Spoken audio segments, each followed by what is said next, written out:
My husband did not look up from his plate when his brother reached across my chest to take the last piece of roast chicken, as if my body were merely an inconvenient draft between them. "You're too much rosemary, Joanne," Mitchell said, not looking at me either. He used his pocket knife to shave a small dark spot off the potato on his fork. "It overpowers the meat. Calvin likes it simpler. Don't you, Cal?" Calvin murmured something into his beer, a low, wet sound of agreement that he didn't have to think about. He had stopped looking at me years ago, but lately his eyes didn't even seem to register the space I occupied. When I cleared his plate, he didn't pull his elbows back to give me room. He simply remained frozen in his slight, forward slouch, his shoulders rounded under his faded flannel shirt, waiting for the table to be clean again so he could rest his forearms on the wood. Mitchell had been coming to our house every Friday evening for 26 months. He arrived at exactly 6, his silver sedan quiet on our gravel driveway, and he stayed until Sunday afternoon at 4. At first he had come under the guise of grief. His wife, a sharp-featured woman named Cheryl, whom I had never quite trusted, had walked out on him, leaving him with an empty 4-bedroom colonial in the suburbs and a quiet, vibrating anger. Calvin had insisted we take him in for a few weekends. "He's my brother, Joanne." Calvin had told me then, standing in our pantry with a jar of peanut butter in his hand, his eyes wide, with that rare, stubborn focus he only used when he was defending something lazy.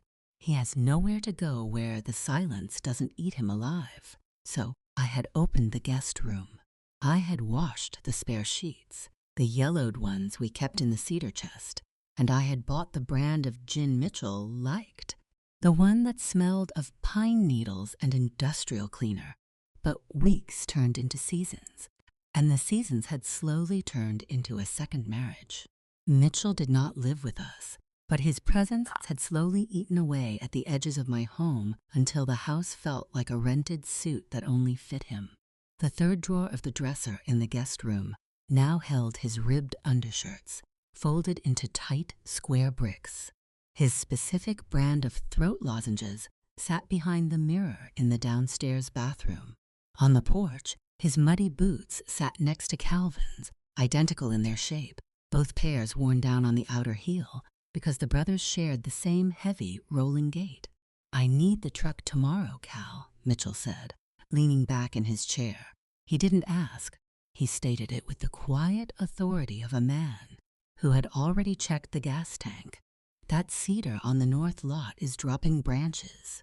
If we don't clear the brush before the hard freeze, we won't get the tractor through in the spring." "Take it," Calvin said. "I'm not going anywhere. Joanne has her church thing, and I'll just be around the house." "Actually," I said, my fingers tightening around the edge of the stoneware platter I was holding, "the truck needs an oil change, Mitchell. The light's been on since Tuesday, and I was going to take it into town tomorrow." The silence that followed was small, but it had a distinct shape. Mitchell set his fork down. It made a dry, hollow click against the ceramic. He looked at Calvin, a brief, flicking glance that carried the weight of a mutual understanding I was not permitted to share. "I'll do the oil, Joanne," Mitchell said, his voice dropping into that smooth, patronizing register he used when he was explaining property taxes to me. "No need for you to waste an afternoon at the garage. I'll take it to the co-op while I'm out." "I don't mind going," I said. "I have to pick up my mother's heart medication anyway." "I said I'd do it," Mitchell repeated. He didn't raise his voice, but his eyes stayed on Calvin. Calvin cleared his throat, his thumb tracing the blue ring on his beer bottle. "Let him do it, Joanne. You're always complaining about the smell of grease in that waiting room anyway. It's settled. A woman can spend 30 years building a home only to realize she was never allowed to rest inside it.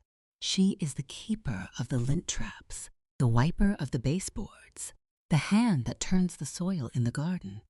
But when the men speak of the land, her name is never on the deed of their conversation. I took the platter into the kitchen. The water in the sink was already lukewarm, a gray film of fat beginning to form near the drain. Through the window above the sink, I could see the reflection of the two of them still sitting at the table. From this angle, their silhouettes merged into a single two-headed shadow against the yellow wallpaper of the dining room. I began to wash the knives. I did them by hand, the steel cold under the running tap. Behind me, the back door creaked open. They were going out to the porch. They did this every evening, regardless of the weather, standing in the dark with their jackets unzipped, their voices low and rhythmic against the sound of the crickets or the wind through the pines. I turned off the faucet. The kitchen went quiet, save for the hum of the old refrigerator and the drip of the tap. I moved to the screen door, my apron damp against my stomach. Through the wooden slats of the porch railing, I could see the orange embers of their cigarettes rising and falling in perfect unison. "She's asking questions about the ridge lot again," Calvin said. His voice was different out here, thinner, younger, like the boy he had been when Mitchell used to fight his battles in the schoolyard. She wanted to know why the surveyor's stakes were down by the creek. "She doesn't need to know about the ridge," Mitchell said. He blew a long, thin stream of smoke that hung in the cold air. "The title's clean. Once the paperwork goes through the county office on Tuesday, it won't matter what she asks. Just keep her out of the desk in the den." "She's been cleaning in there," Calvin muttered. "You know how she is. She doesn't stop." "Then lock the drawer," Mitchell said. His voice had a hard metallic ring to it, like a shovel hitting dry clay. "And Calvin? Stop looking at her like you're about to confess. She's your wife, not your priest." I stood in the dark of my own kitchen, my hand resting on the latch of the screen door. The wood was rough, a small splinter catching the skin near my thumb. I didn't pull my hand back. I let the small, sharp pain anchor me to the floor. The ridge lot was the 3-acre parcel my father had left me when he died 8 years ago. It sat on the high ground behind our barn, a dense stand of old-growth oak and white pine that had been in my family for 3 generations. It was the only part of this county that had my name on the tax rolls. I went upstairs to the guest room. The room was cold, the radiator giving off a dry, metallic hiss that sounded like someone breathing through their teeth. Mitchell's leather overnight bag sat on the low bench at the foot of the bed. It was an old bag, the brown hide cracked and dark near the brass buckles, smelling of stale cedar and gun oil. I didn't open it. I had never been a woman who pried. I had always believed that if you let people have their secrets, they would eventually leave yours alone. But as I reached for the spare blanket on the closet shelf, my sleeve caught the edge of Mitchell's shaving kit on the dresser. It fell, the heavy leather hitting the floorboards with a dull thud.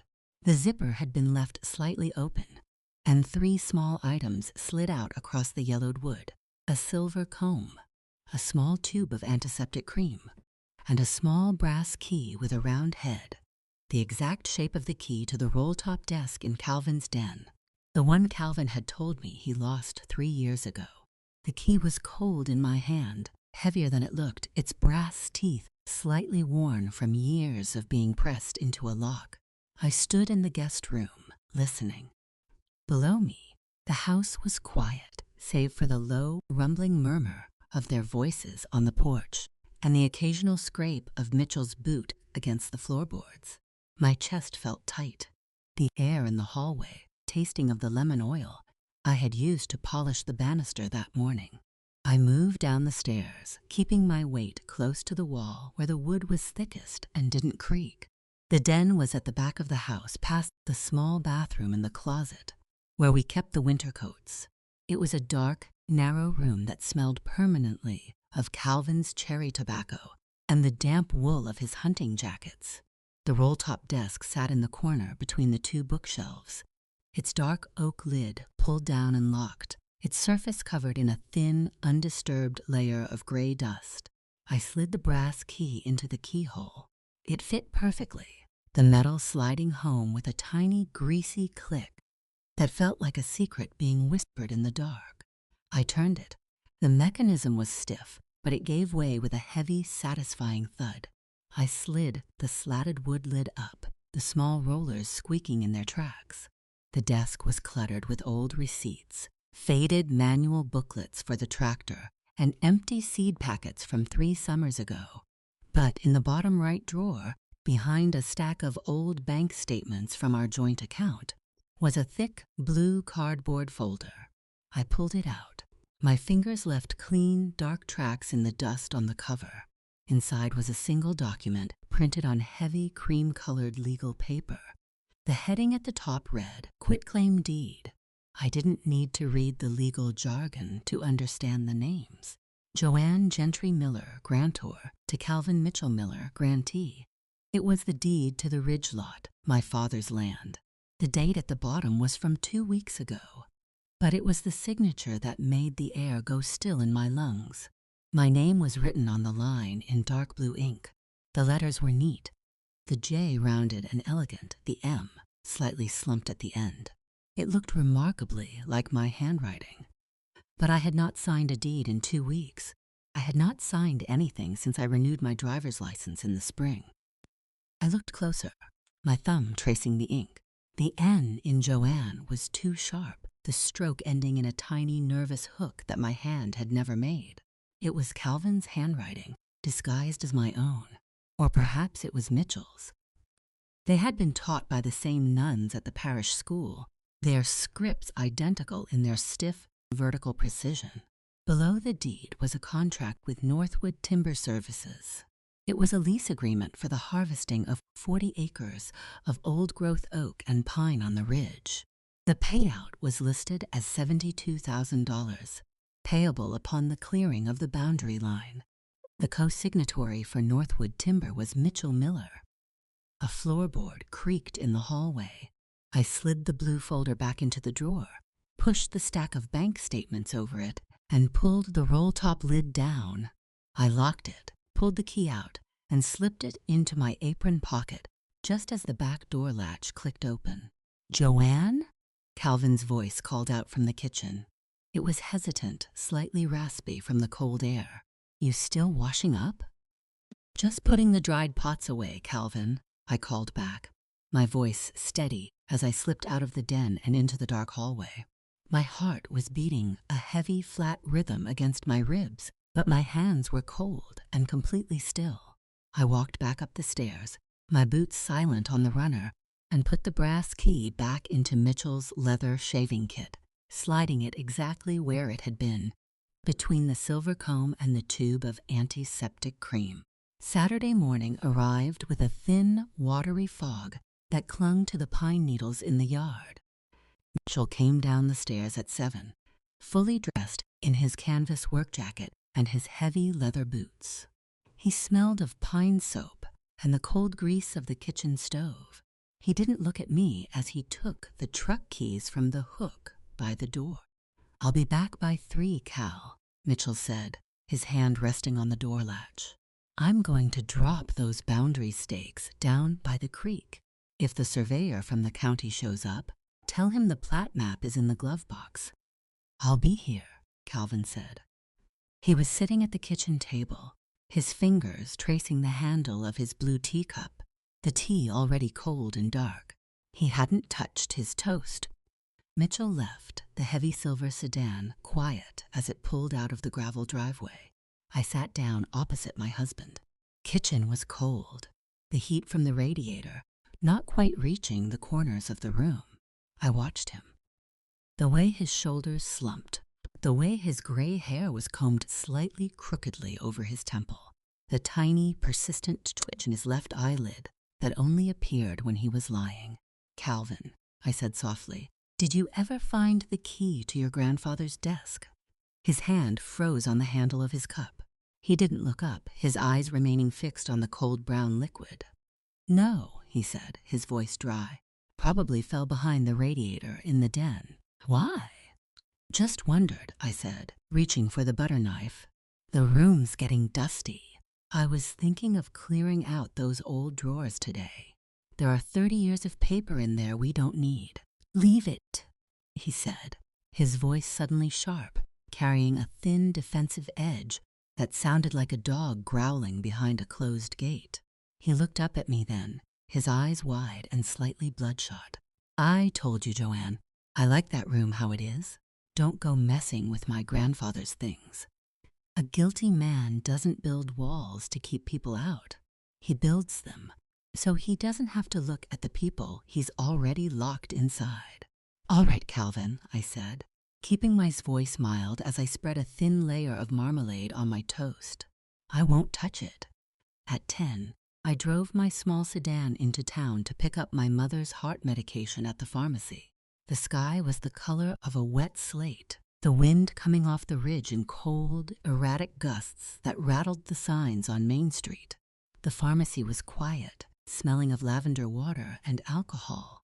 While I waited for the pharmacist to count the yellow pills, the doorbell chimed, and a woman stepped inside, her wool scarf pulled tight around her chin. It was Cheryl, Mitchell's ex-wife. She looked older than she had 2 years ago, her eyes surrounded by thin, dark lines, her mouth set in a permanent, tight line of survival. But when she saw me, her expression softened into a look of quiet, careful curiosity. Joanne, she said, stepping toward me, I didn't think you'd be in town today. Just getting my mother's refills, I said. How have you been, Cheryl? I'm living, she said, her fingers tightening around her purse strap. I bought that small cottage near the creek. It's quiet. How's Calvin? He's fine, I said. A bit tired lately. Mitchell's been spending the weekends with us. Cheryl stopped. Her hand remained on her purse, her fingers frozen. She looked at me with a sudden dark clarity that made the hair on my arms stand up. Still? She asked, her voice dropping to a whisper that didn't carry past the counter.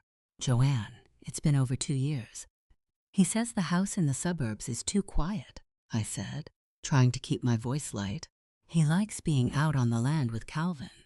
Mitchell doesn't care about quiet, Cheryl said, her eyes narrowing. And he doesn't care about Calvin.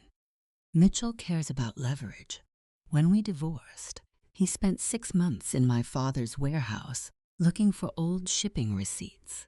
He didn't leave until he found enough to force my father to sign over the patent for the logging winch. She stepped closer, the smell of her cedar perfume dry and sharp between us. He's a tick, Joanne. Once he burrows in, you have to burn him out.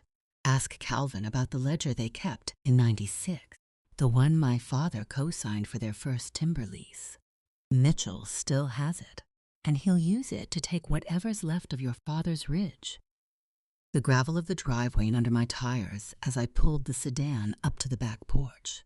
The truck was already parked near the tractor shed, its engine cooling with a faint metallic ticking sound.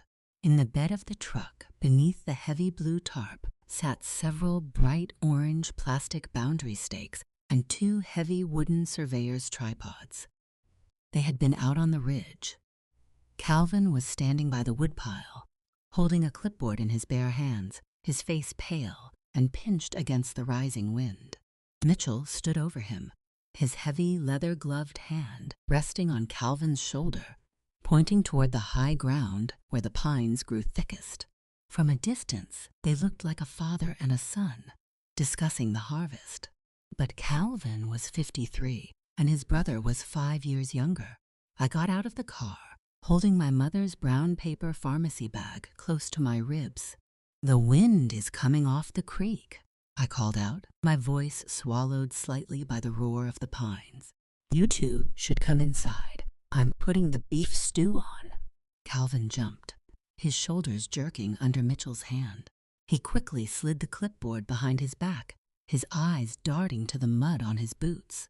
We're just about finished, Joanne, Mitchell said. He didn't look back at the ridge. He walked toward me with that slow, rolling gait, his face smooth and completely relaxed. Just securing the gear before the ground freezes.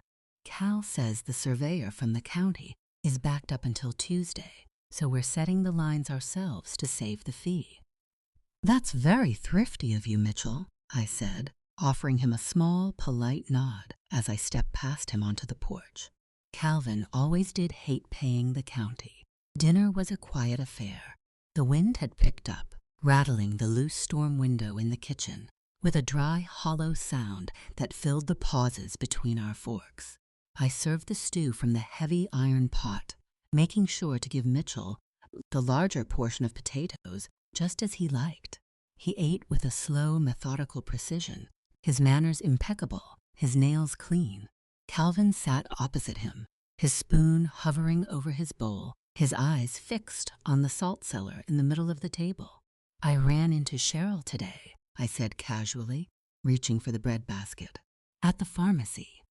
The sound of Calvin's spoon hitting the side of his bowl was sharp. A tiny gray drop of gravy splashed onto the white tablecloth, right between his fork and his water glass. He quickly reached for his paper napkin, his hand trembling so hard he tore the edge of it. "Cheryl?" Calvin muttered, his eyes darting to Mitchell. "What's she doing in town?" Thought she was living out by her sisters. "She bought the cottage near the creek," I said, keeping my voice mild, almost conversational. "She says she likes the quiet. She asked about you, Mitchell.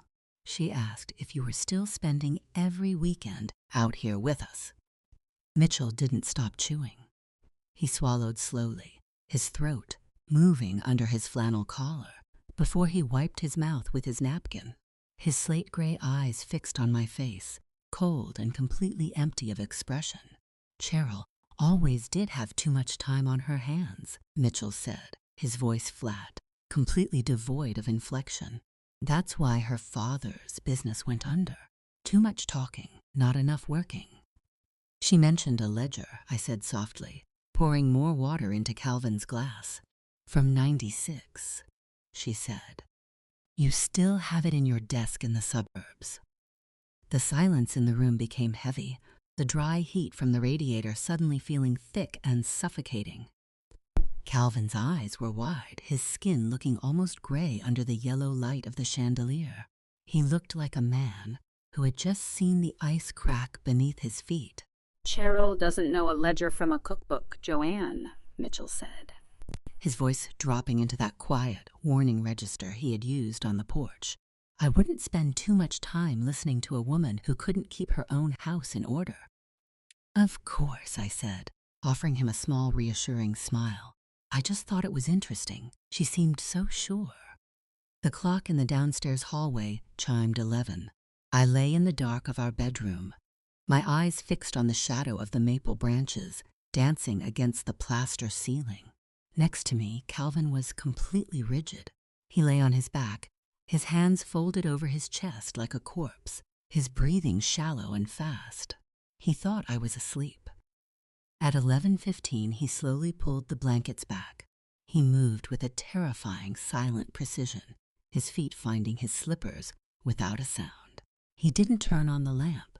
He slipped out of the room, leaving the door ajar. I waited 3 minutes. Then I got out of bed. The hallway was cold, the air smelling of old cedar and the damp draft from the basement. I walked down the stairs, keeping my weight close to the wall, my bare feet silent on the pine floorboards. A thin, yellow sliver of light was visible under the door of the den. I pressed my ear against the cold, dark oak of the door. "She knows about the '96 ledger, Mitchell." Calvin's voice came through the wood. Dry and frantic, a low, hissing whisper. "She ran into Cheryl. Cheryl knows about the lumberyard fire. If Joanne goes to the county clerk on Tuesday and tells them." "Joanne isn't going anywhere," Mitchell's voice cut in.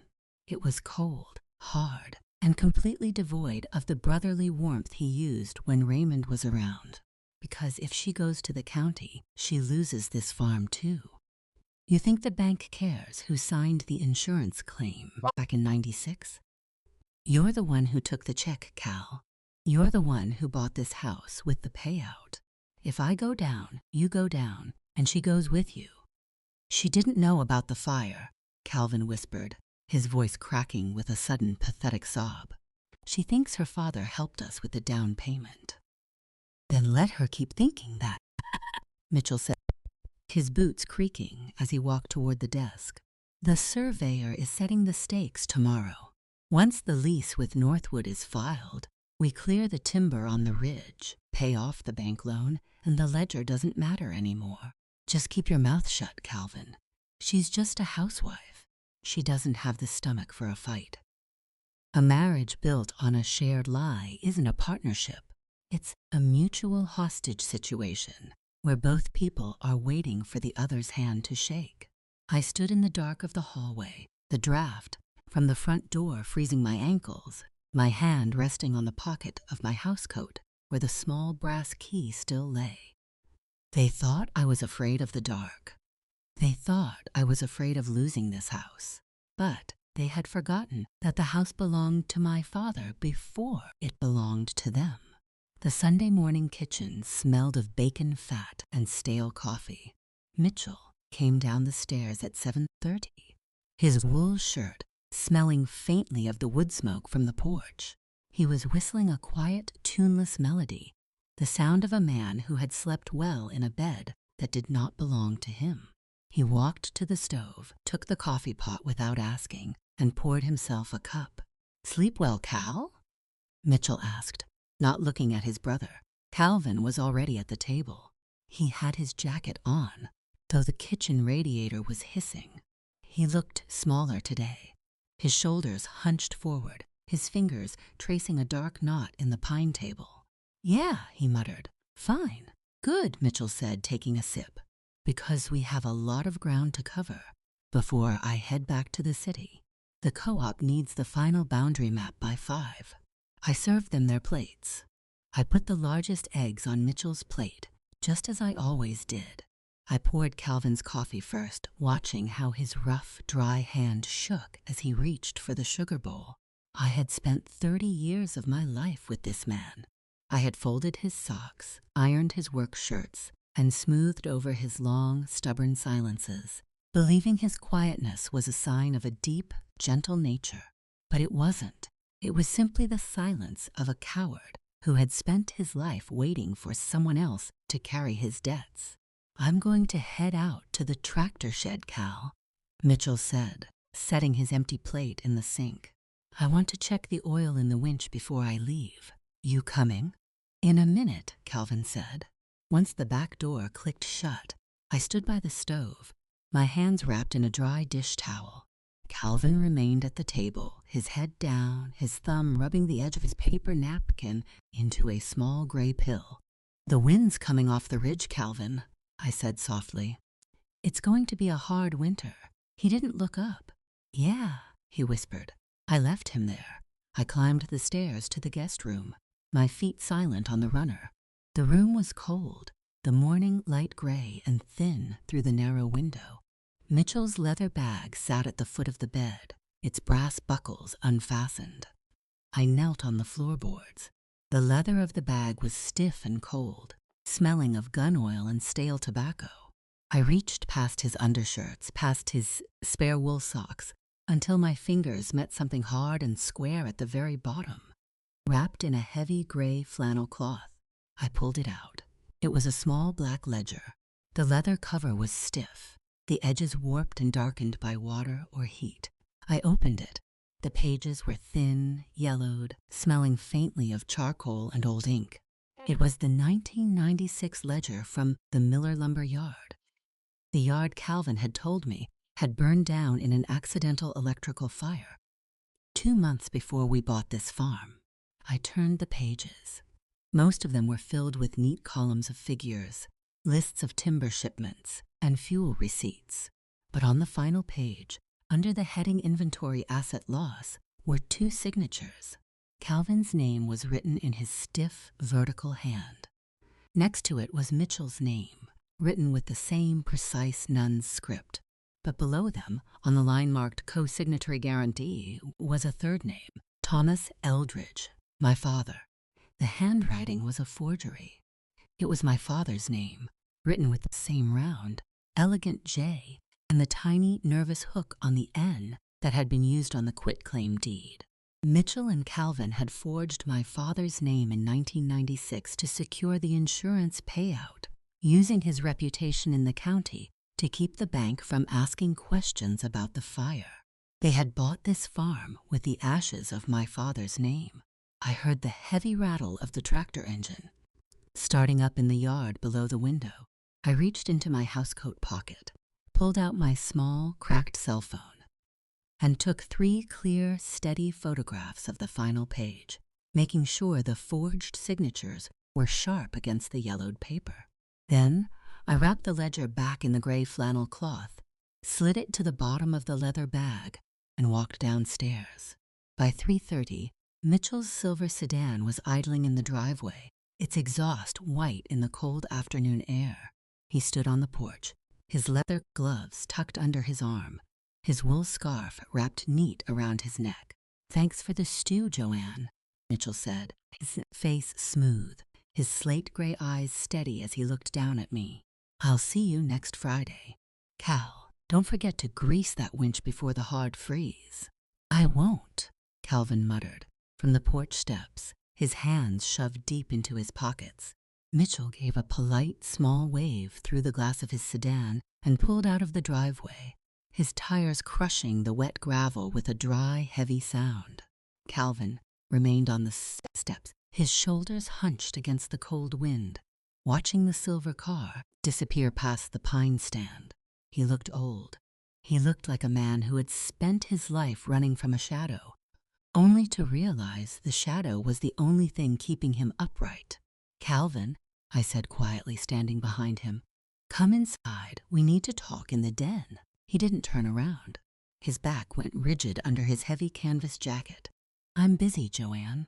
I need to clear the tractor shed." "Now, Calvin," I said. My voice was not loud.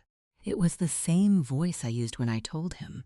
Dinner was ready, but it carried a cold, heavy authority that made his shoulders drop. He slowly turned, his face pale and pinched, and followed me into the house. The den was dark, the smell of his pipe tobacco stale in the cold air. I walked to my father's old roll-top desk, slid the slatted wood lid up, and sat down in the wooden swivel chair. Calvin stopped in the doorway, his hand resting on the dark oak molding.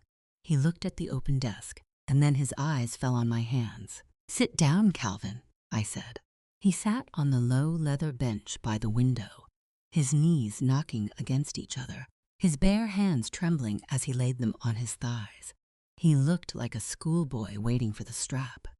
"I know about the 96 lumberyard fire, Calvin," I said, my voice quiet and perfectly steady in the small room. "And I know you forged my father's name on the insurance claim to buy this farm." Calvin didn't deny it. He didn't scream, and he didn't try to explain. He simply let out a low, pathetic sob, his shoulders shaking as he put his face in his rough, dry hands. "He was going to tell them, Joanne." Calvin wept, his voice muffled by his fingers. "Mitchell had the ledger. He was going to take the farm. I had to sign the deed. I had to do it to save us." "And what else did you sign, Calvin?" I asked, leaning forward, my hand resting on the dark wood of my father's desk. "Because Mitchell didn't just lease the timber on the ridge, did he?" Calvin slowly pulled his hands away from his face, his eyes wide, wet, and completely broken. "It's not just the timber, Joanne," he whispered, his lip trembling. Mitchell didn't just lease the ridge. He had me sign the deed for the whole farm. He's selling the entire property to a commercial developer on Tuesday morning. We have 48 hours before he owns everything." The silence in the den was so thick I could hear the tiny, dry scratch of the maple branches against the window pane. "Why the whole farm, Calvin?" I asked. My voice was quiet, carrying none of the anger he was expecting. I kept my hands folded on my lap, my fingers resting on the small brass key. Calvin didn't look up from his hands. His shoulders were shaking, his breath coming in dry, shallow gasps.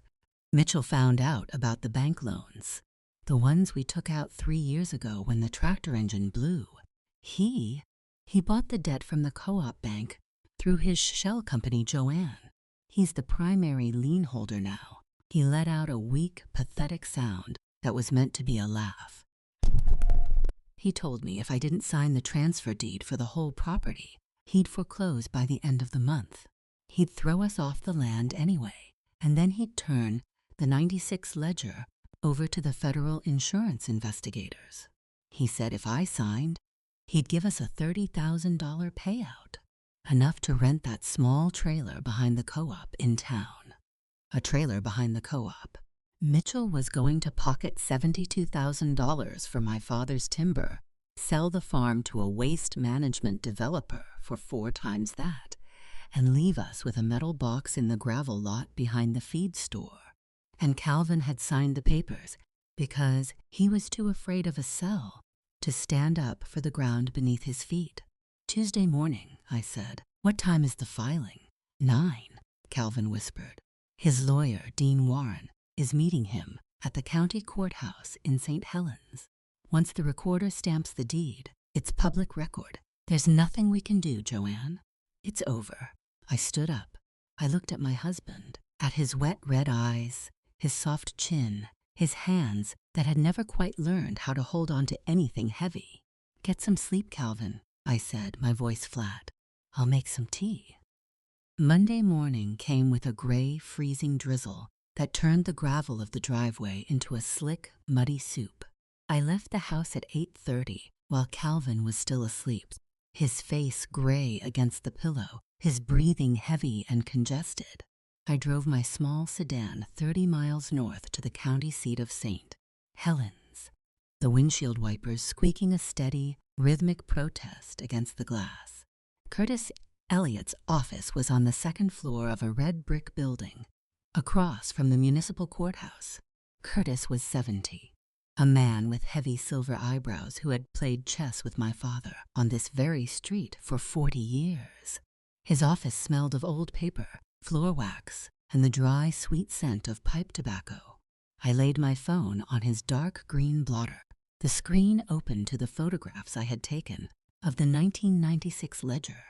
Next to it, I placed the copy of the quitclaim deed I had taken from Calvin's desk. Curtis adjusted his gold-rimmed reading glasses, his heavy brows knitting together as he zoomed in on the signatures. He sat in silence for a long time, the only sound the dry, rhythmic ticking of the grandfather clock in the corner. Your father loved that ridge, Joanne, Curtis said, his voice carrying the deep, gravelly weight of a man who remembered when this county was still forest. He would have burned the wood himself before he let Mitchell Miller touch a single pine. He looked up at me, his eyes grave behind the glass. We can block the transfer, Joanne. A forged signature on a quitclaim deed is grand larceny. I can file an emergency injunction with the county judge by 2 o'clock today. The recorder won't stamp the deed on Tuesday. He paused, leaning back in his heavy leather chair. But you need to understand what happens if I do. The sheriff will arrest Calvin by nightfall. The 96 fire. Mitchell might get off because the statute of limitations has run. But the forgery on the deed was done 2 weeks ago. Calvin signed your name, Joanne. If we file this, your husband will go to state prison. He let his hands rest on the desk, his eyes searching my face. You're going to have to destroy him to save your land. A woman's devotion is often mistaken for a permanent contract, but even the most patient foundation will collapse if you try to build a prison on top of it. I had spent 30 years keeping Calvin safe from his own cowardice, but I would not let him use my father's grave to buy his freedom. File the papers, Curtis, I said quietly. By 4 o'clock, the rain had turned into a dark, heavy sleet that clung to the pine needles like gray grease. As I rounded the bend near the creek, the glint of silver in the driveway made my chest tighten. Mitchell's sedan was parked near the back porch, its engine already cold. When I stepped out of the car, I saw them. They were standing on the porch, Calvin looking smaller than ever in his heavy canvas coat, his head down, his hands tucked deep into his pockets. Mitchell stood next to him, holding a thick blue folder under his arm, the original transfer deed, ready for the county recorder tomorrow morning. Mitchell smiled as I walked up the steps, his slate-gray eyes warm and completely relaxed. He looked like a landlord who had come to collect the keys from a tenant who was already packed. "Afternoon, Joanne," Mitchell called out, his voice smooth over the sound of the sleet. I decided to come back early. Cal and I have a few final things to sign before tomorrow morning, and I thought we'd all have dinner together, one last time in the old house. I put the groceries away in silence. Mitchell followed me into the kitchen, carrying his blue folder, which he set on the corner of the counter with a soft, authoritative thud. "I brought some pork chops, Joanne," he said, his voice warm with a fake, fraternal affection. "Let's have a nice meal. Cal's been down in the mouth all day, and he needs to cheer up. We're starting a new chapter tomorrow." I began to peel the carrots, the thin orange skin falling in wet ribbons onto the newspaper I had laid over the laminate counter. "A new chapter is always exciting, Mitchell," I said, my back to him. Calvin sat at the table, his flannel shirt looking too big for him now, his gray hair combed crookedly over his temple. He looked like he had already begun to fade into the wallpaper. His hands were clasped between his knees, his eyes fixed on the dirty linoleum floor between his boots. Mitchell poured himself a glass of Calvin's whiskey, the glass clinking softly against the bottle. "The Co-op Bank has already approved the title release. By 10 tomorrow, we'll have the check. I've already looked at a nice double wide for you two over on Miller Road. It's got a small garden patch, very easy to keep." He was talking to us like we were elderly relatives who had been placed in a home. He had stripped us of our name, our land, and our history, and he expected us to be grateful for the small box of dirt he was leaving us. "That's very thoughtful, Mitchell," I said, turning the pork chops in the frying pan. The smell of onions and hot grease filled the warm kitchen, the steam condensing on the cold glass of the window pane. Suddenly, a pair of headlights swept across the yellow wallpaper of the dining room. The white light was bright, catching the grease on the window and casting long, distorted shadows of the maple branches across the ceiling. Before the engine died with a quiet, heavy grunt, Mitchell paused, his glass halfway to his mouth. "Who's that? It's nearly 6. The county office is closed." Calvin's head snapped up. His eyes were wide, white-rimmed with a sudden, terrible panic. He looked at me, his mouth opening slightly, but no sound came out. He knew. Heavy boots sounded on the back porch steps. The old wood groaned under the weight, a slow, deliberate sound that made my chest tighten. 2 knocks, loud and metallic, sounded on the oak door. I wiped my hands on my apron and walked to the door. "I'll get it," I said, my voice quiet and perfectly calm in the silent house. I opened the door. Sheriff Patrick Dean was standing on the porch, his campaign hat dark with sleet, his heavy brown leather jacket smelling of the damp pine forest and cold rain. Behind him, a young deputy stood, with his hands resting loosely on his belt. "Evening, Joanne?" Sheriff Dean said, his voice carrying the quiet, dry weight of a man who had known my father for 30 years. "Is Calvin inside?" "He's at the table, Patrick," I said, stepping aside to let them pass. They stepped into the warm kitchen, the draft from the door, making the grease smoke rise from the frying pan in a gray, twisting column. Sheriff Dean walked to the table, his heavy boots making a wet, sucking sound against the linoleum. He looked down at Calvin, his expression grave, his hat held in his gloved hand. "Calvin Miller?" Sheriff Dean said, his voice low. "I have a warrant for your arrest. Grand larceny and forgery of a municipal deed." Calvin stood up slowly, his knees knocking against the edge of the table, his face the color of wet ash. He didn't fight, and he didn't try to explain. He looked at me, his eyes wet with a pathetic, childlike betrayal. "Joanne?" he whispered, his voice cracking. "You told them?" "I had to save the ridge, Calvin," I said softly. Mitchell stepped forward, his face dark, his voice sharp and carrying a thin warning edge. "Hold on, Patrick. This is a family matter. My brother didn't forge anything. The quitclaim was signed by Joanne 2 weeks ago. I have the notary's stamp right here." Mitchell reached for the blue folder on the counter. Sheriff Dean didn't look at the folder. The notary was suspended by the county judge 3 hours ago, Mitchell. Curtis Elliott filed the injunction at 1:30.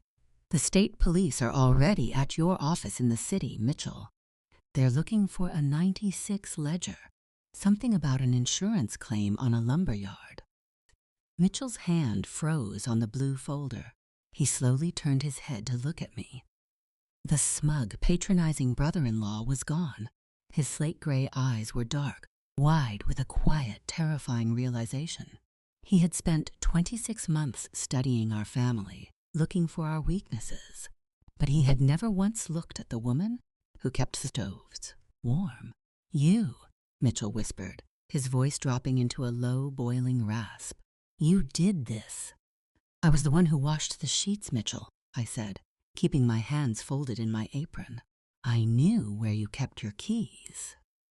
The deputy stepped forward, the cold click of the handcuffs sounding loud and final in the quiet kitchen. Calvin offered his hands without a word, his shoulders dropping as the metal locked around his wrists. He looked almost relieved, like a hostage who had finally been allowed to lay his burden down. Sheriff Dean guided him toward the door, his hand firm on Calvin's shoulder.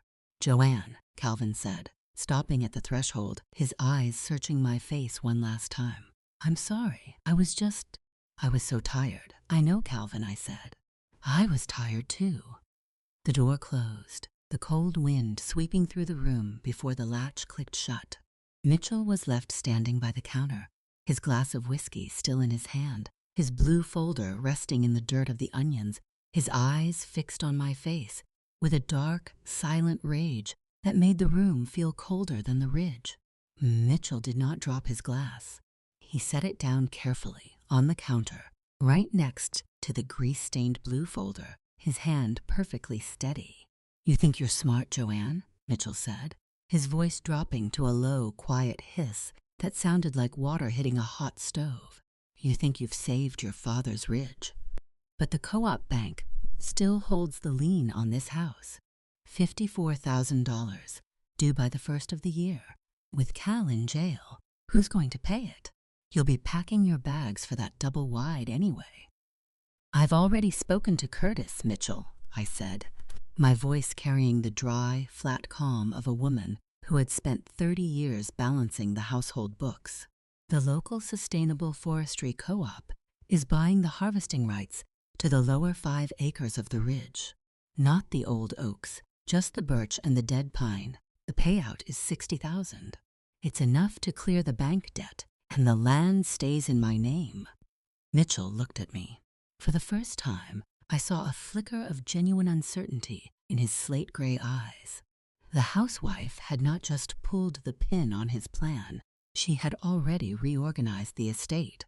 He had spent 26 months treating me like a piece of the furniture, never realizing that the furniture was the only thing keeping the ceiling from falling. You're a fool, Joanne, Mitchell muttered, reaching for his coat. You've destroyed your husband for a hill of trees. They're my father's trees, Mitchell, I said, and they don't belong to you. He didn't answer. He took his blue folder, walked out of the kitchen, and let the heavy oak door slam behind him. A moment later, the silver sedan roared down the gravel driveway, the tires throwing stones against the tractor shed, with a sound like pistol shots. The house went completely silent. I turned off the stove. The pork chops were still in the pan, the grease already beginning to cool and turn white around the edges of the meat. I carried the pan to the sink and poured the fat into an old coffee tin, just as my mother had taught me. For the first time in 30 years, there were no men's boots on the porch. There was no low, rumbling discussion about the land, no smell of pine needle gin, no heavy, silent judgment hanging in the hallway. The silence was vast, cold, and entirely clean. I walked up the stairs to the guest room.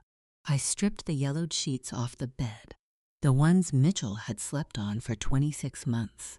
I carried them down to the laundry porch, dropped them into the machine, and set the dial to hot. Tuesday morning arrived with a pale, cold sun that turned the frost on the ridge into a glittering sheet of salt. I drove my small sedan into St. Helens, parking in the gravel lot behind the county jail. The building was a flat, concrete box that smelled of industrial pine disinfectant and stale coffee. I sat in the visiting room, the heavy plexiglass partition cold against my knuckles. A moment later, the steel door opened and Calvin stepped inside. He looked smaller in the orange jumpsuit, his shoulders hunched forward, his gray hair uncombed. He looked like a man who had finally been allowed to stop running. He sat down on the metal stool, his hand trembling as he reached for the heavy black receiver. I picked up my phone. "Joanne," he whispered, his forehead pressing against the cold glass. "I'm sorry. I'm so sorry." "I know, Calvin," I said. "Mitchell's gone," Calvin said, his eyes darting to the guard by the door. "The state police went to his house in the city last night, but his car was found near the state line. He's running." He paused, his hand shaking as he wiped his nose with the sleeve of his jumpsuit. "But he left something, Joanne. Before the sheriff came last night, Mitchell went down to the cellar. He was looking for the metal lockbox my father left behind the stone foundation. The one from '96. My stomach went cold, a sudden, sharp prickle of dread rising along my neck. "What lockbox, Calvin?" "The one with the original deed to the timberland," Calvin whispered, his voice cracking with a sudden, pathetic sob. "Mitchell didn't forge your father's name on the '96 insurance claim, Joanne. Your father did sign it. He was the one who planned the fire. He was in debt to Mitchell's father, and they used the insurance payout to buy our farm. Mitchell has the original ledger with your father's real signature. That's why he was so sure you wouldn't fight." The room seemed to tilt slightly. My father, the moral anchor of my life, the man who had played chess on Main Street, who had left me the ridge as a sacred trust. He had not built my foundation. He had bought it with the ashes of a lie. "Where is the lockbox now, Calvin?" I asked, my voice barely a whisper. "Mitchell couldn't find it," Calvin said, his eyes wide and wet. "I moved it 3 years ago. It's buried under the floorboards in the tractor shed, behind the old oil drum. But Mitchell knows it's there. He'll come back for it, Joanne. He won't leave this county without that proof. We build monuments to the dead to keep ourselves from seeing the dirt they left behind. I had sent my husband to prison to save a hill of trees, believing I was protecting my father's memory. But my father had been just another man waiting for his debts to burn." I hung up the receiver. I didn't look back at Calvin as the guard led him through the steel door. I walked out of the jail into the cold, bright November air, my hand resting on the pocket of my coat where the small brass key lay. The wind was coming off the ridge, carrying the smell of damp pine and wet earth, and I knew the silence of my farm was about to end. The sun was a cold, orange sliver behind the bare branches of the maples when I pulled back into the driveway. I didn't go into the house. I walked straight to the tractor shed, my boots crunching loudly on the frozen mud of the yard. The shed was a low-leaning structure made of rough-sawn hemlock, smelling of old grease, rust, and the damp, sweet rot of the earth beneath the floorboards. Inside, the light was dim and gray. I walked past the old John Deere tractor, its green paint peeling in dry curls, to the dark corner behind the rusted oil drum. The drum was half filled with old tractor oil, heavy and cold. My back ached with a deep, grinding pain as I threw my weight against the steel cylinder, sliding it inches at a time across the dirt floor until the rotted pine boards beneath were visible. I found the crowbar on the workbench.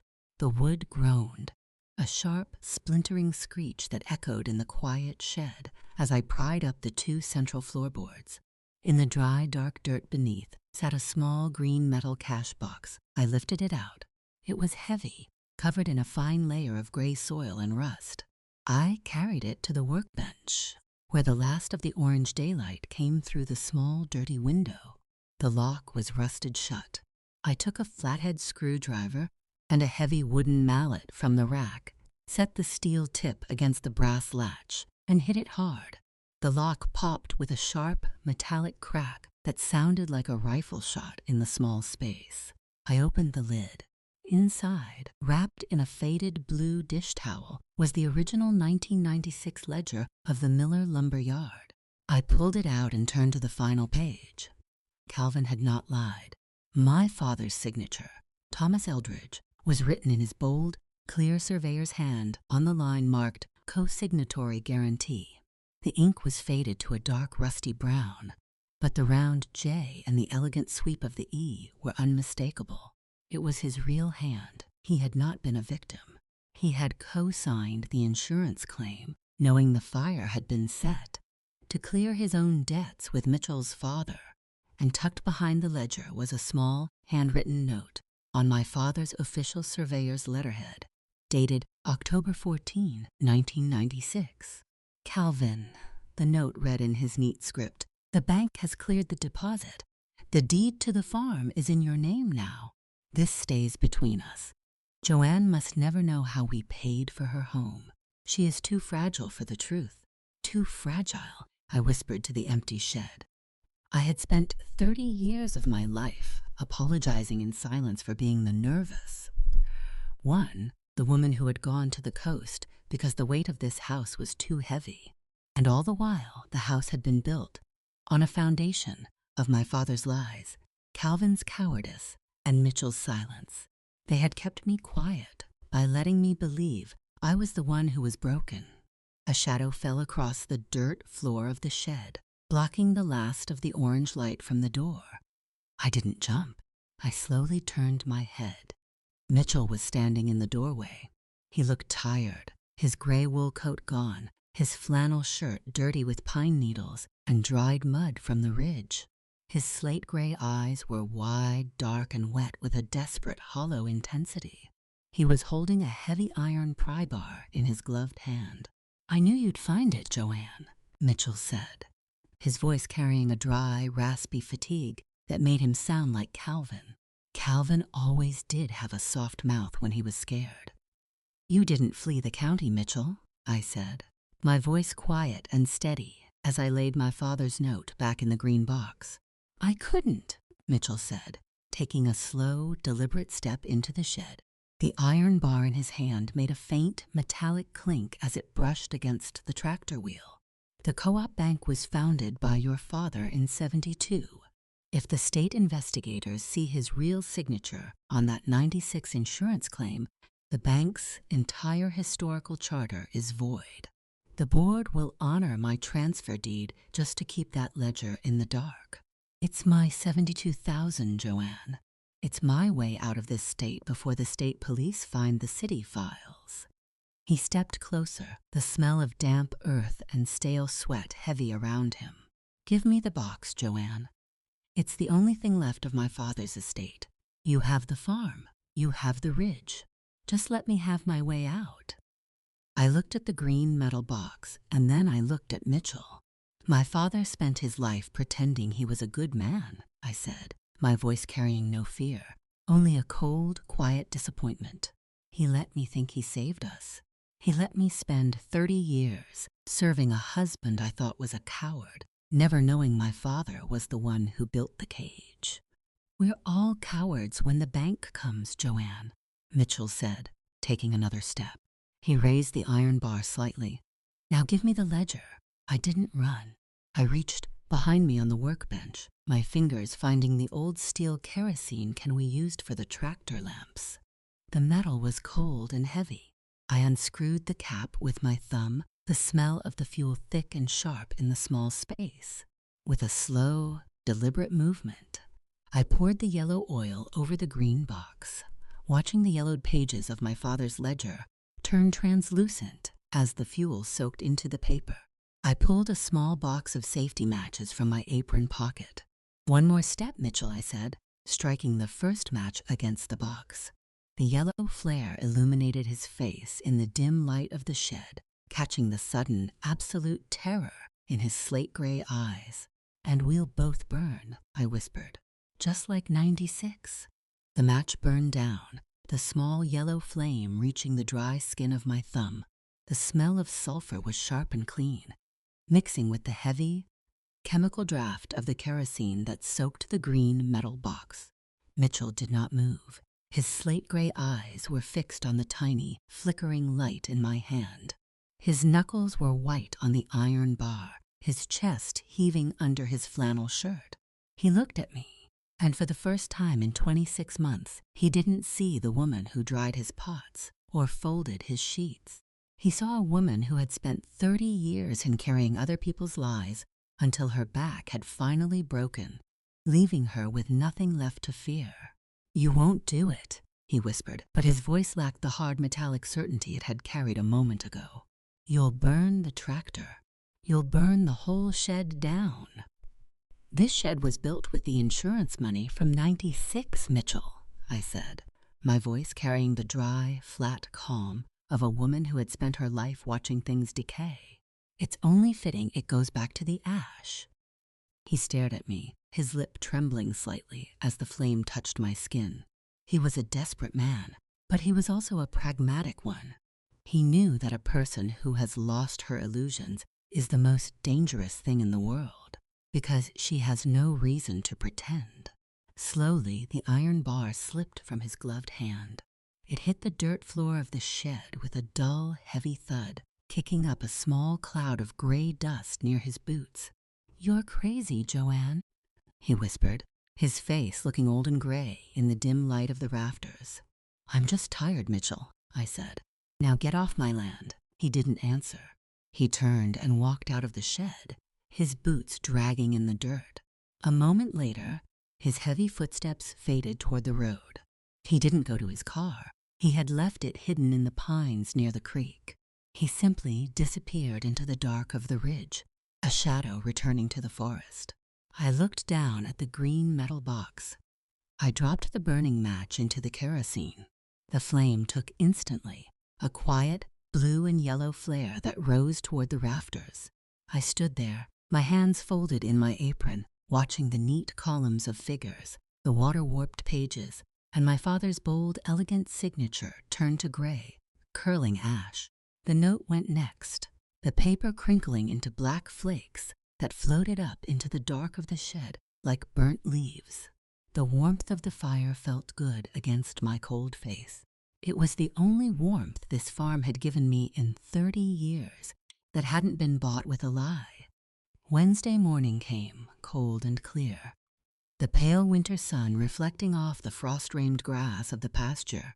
I sat at the kitchen table, drinking a cup of simple black tea. The radiator was hissing, a dry, comforting sound in the empty house. The storm had passed, leaving the air sharp and clean. The sound of tires on the gravel made me look up. It was Curtis Elliott's blue sedan. He came into the kitchen, his heavy coat smelling of cold wind, and sat down opposite me.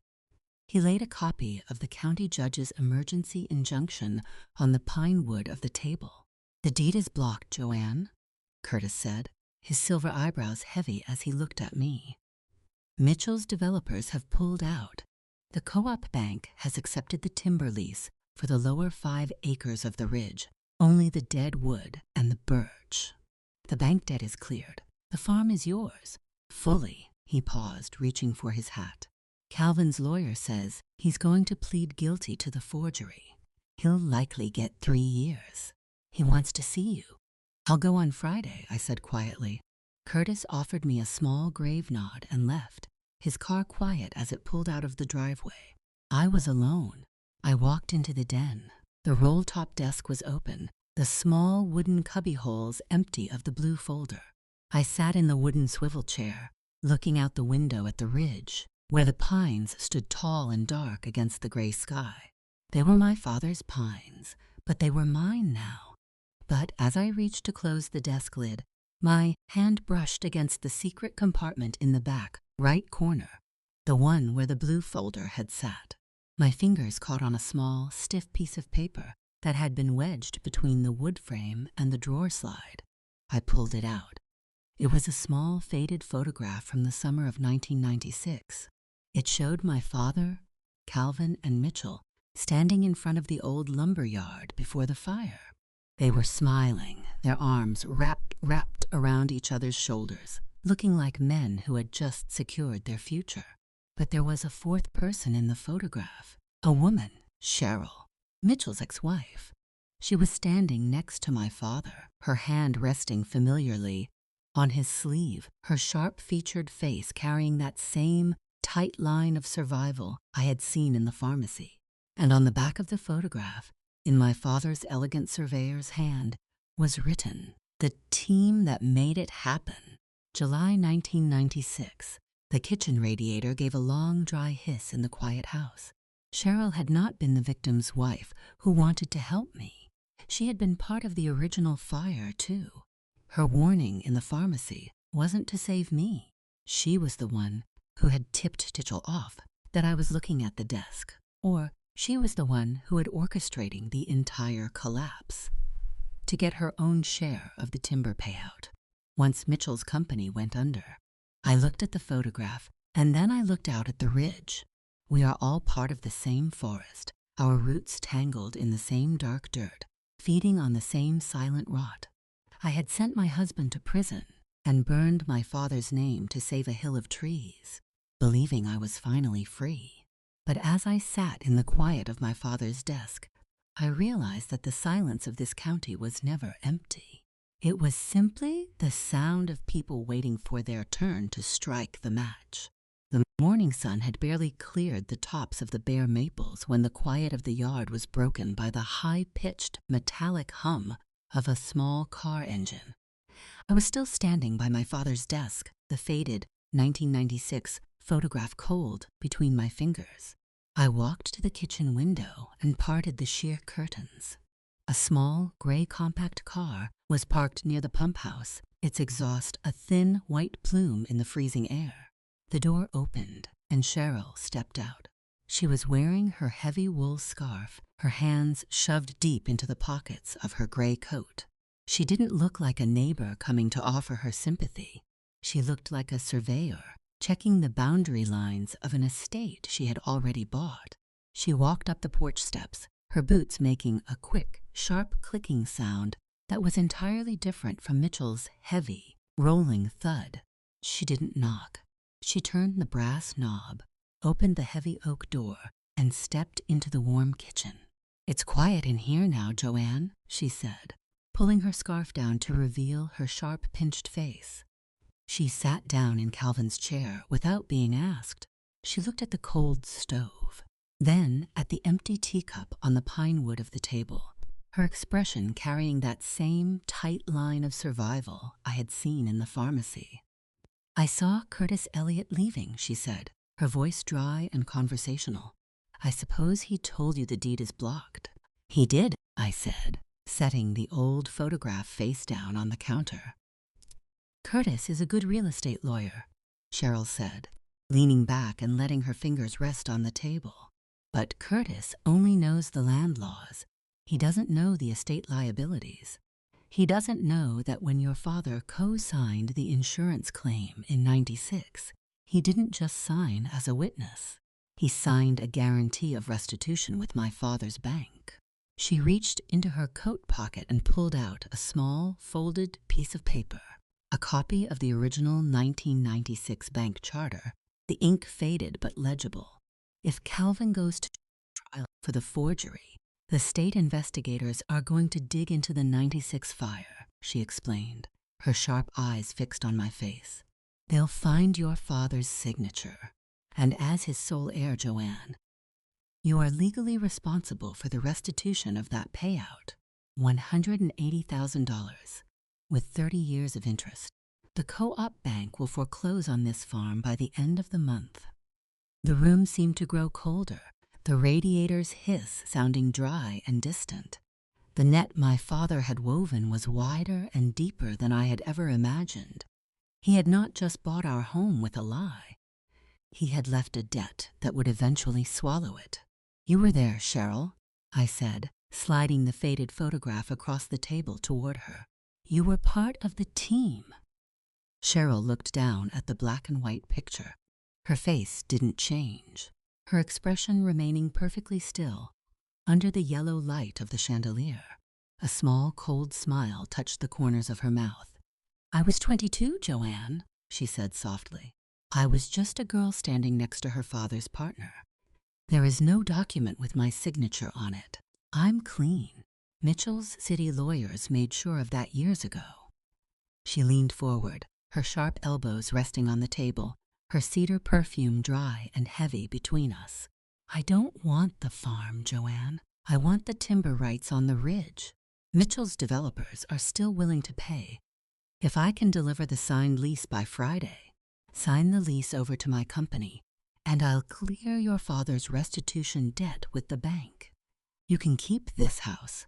Otherwise, the bank takes everything, and you'll be off this land before the first snow." I looked at my daughter's room upstairs, and then I looked at the dark wood of the table. They had spent decades using my quietness as a shield, believing I was too fragile to stand in the wind. But they had forgotten that a foundation doesn't shake just because the house is empty. "Where is Mitchell, Cheryl?" I asked, my voice flat. Cheryl's smile widened slightly, her slate-gray eyes cold as the river. "He's at the old boarding house in Gearhart, Joanne," she said. "The one his mother owned. The one where you spent that summer. He's waiting for me to bring him the lease. And he's waiting to see if you still have the stomach to go back to the coast." Cheryl left at noon. Her small gray car disappeared down the road, the hum of its engine swallowed by the wind, leaving the kitchen smelling of her sharp cedar perfume and the cold grease of the frying pan. I did not sit down. I went upstairs to our bedroom, opened the heavy cedar chest at the foot of our bed, and pulled out the old brown canvas suitcase. It was the same one I had carried 12 years ago, when I had packed my things and driven west toward the coast, leaving Calvin with his silence and the empty farmhouse. Inside, the silk lining of the suitcase was faded to the color of dry sand, smelling of the old lavender sachet I had placed there in 2014. I packed 3 wool sweaters, 2 pairs of thick trousers, and my sturdiest boots. I knew what I was going to do. I was not going to sign my father's ridge over to Cheryl, and I was not going to let the co-op bank take this farm. I was going to Gearhart to find Mitchell. He was the one who held the original ledger, the one who had kept Calvin under his thumb for 26 months, and the only one who could clear my father's name from the bank's records. I left a note for Calvin's lawyer, Curtis Elliott, on the kitchen table, next to Calvin's empty teacup. "Curtis, I have gone to the coast to finish what was started in '96. Keep the injunction active until I return." Tuesday morning was dark and cold. The rain off the Pacific was already hitting the windshield of my small sedan by the time I crossed the summit of the coastal range. The flat, gray timber valleys of the interior gave way to the massive, moss-covered spruce and hemlock of the coastal forests. The air changed, becoming thick with the heavy, salty rot of the tide and the cold, wet draft of the sea. Gearhart was a quiet, gray town, its cedar-shingled houses dark and shuttered under the low winter clouds. The old boarding house sat on the spit near the dunes, surrounded by wild beach grass that bent flat against the sand in the constant wind. The house was called the Anchor. It was a 3-story structure of weathered gray wood, its windows covered in a thick film of salt crust. The porch steps rotted and green with sea moss. It had been closed since Mitchell's mother passed away 7 years ago, the family leaving it to decay in the salt air. I parked the sedan in the tall, dead grass near the pump house. I got out of the car, the cold sea wind hitting my face with a sharp, salt-stinging force that made my eyes water. It was the exact same wind I had run from 12 years ago, the wind that had made me feel like I could wash the dust of the Miller farm off my skin. I walked up the creaking porch steps. The screen door was rusted, hanging off one hinge, rattling against the frame in the wind. I opened the heavy front door. Inside, the boarding house was dark and freezing, the air smelling of dry rot, wet wool, and the damp sand that had drifted under the doorsill over the years. "Mitchell?" I called out. My voice sounded thin and hollow in the vast empty hallway, swallowed by the roar of the surf outside the walls. The silence of the house was heavy, the floorboards cold beneath my boots. Then a floorboard creaked in the parlor to my left. A small yellow light appeared, the glow of an old kerosene lamp. Mitchell walked out of the dark hallway, holding the lamp in his bare hand. He didn't have his heavy work jacket on. He was wearing a faded gray cardigan that looked too loose for him, his face pale, his slate gray eyes surrounded by deep, dark circles of exhaustion. He didn't look like the man who had stood on my porch on Monday afternoon, holding the blue folder with the authority of a conqueror. He looked like a ghost who had finally returned to his grave. "You took your time, Joanne," Mitchell said, his voice quiet, carrying no surprise. I knew Cheryl wouldn't be able to keep her mouth shut. The parlor was cold, the wallpaper peeling in long, damp curls that showed the gray wood lath beneath. Mitchell set the kerosene lamp on a small wicker table near the window, the yellow flame flickering against the salt crust on the glass pane. "You stayed in room 4, Mitchell said, his voice quiet, as he looked out at the dark dunes. 12 years ago. The room with the narrow balcony and the view of the spruce stand." I stood near the door, my coat still buttoned to my chin, my hands tucked into my pockets. "I didn't know you remembered that, Mitchell." "I was the one who drove my mother's car to the station to pick you up," he said, turning his head slowly to look at me. "Calvin wouldn't come. He said he had to fix the tractor, but he was just afraid to see you look at him and see nothing. I saw you, Joanne. I saw how you walked on the beach in the rain, looking at the water, like you wanted it to swallow you." The realization of his silent observation made the air feel thin in my throat. He had been watching me for 12 years. Not out of brotherly concern, but out of a dark, slow-burning obsession with my quietness. He had seen my nervous breakdown not as a failure, but as a crack in the Miller family's wall. And he had spent a decade waiting for the right moment to slide his fingers into that space and tear it open. "Where is the ledger, Mitchell?" I asked, my voice flat. He gestured to the old oak sideboard near the wall. The black ledger, the original, with its charred leather cover and warped pages, sat next to a half-empty bottle of pine needle gin. "My father spent his life paying your father's interest, Joanne," Mitchell said, his voice dropping into that quiet, gravelly rasp.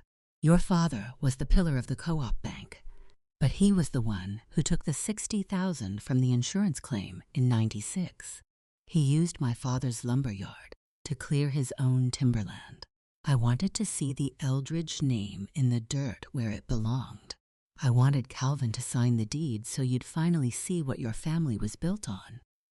"I've seen it," I said, "and I burned the copy Calvin had in the tractor shed." Mitchell let out a quiet, dry laugh that sounded like sand blowing across a wooden porch. "That was just Calvin's copy, Joanne. The original. The one with the notary stamp from '96 and your father's real signature is right here. The state police have my city files, and I'm going to prison. There's no way out for me now." He walked to the sideboard, picked up the black ledger, and held it in his bare hand.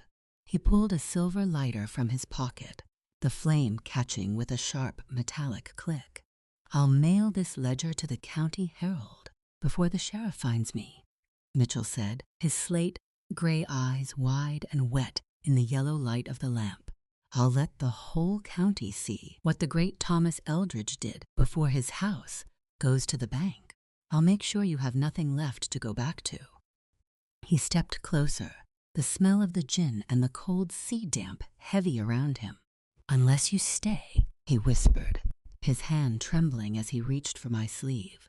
"Calvin can have the trailer behind the co-op. The bank can have the farm. But you stay here, Joanne, at the Anchor, where we can both be ghosts."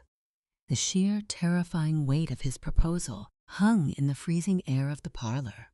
He didn't want the timber rights anymore. He had lost them the moment the police raided his city office. He wanted to pull me down into his own ruin, to trap me in the isolation of the coast where my secret had begun, and to make me share his cage forever.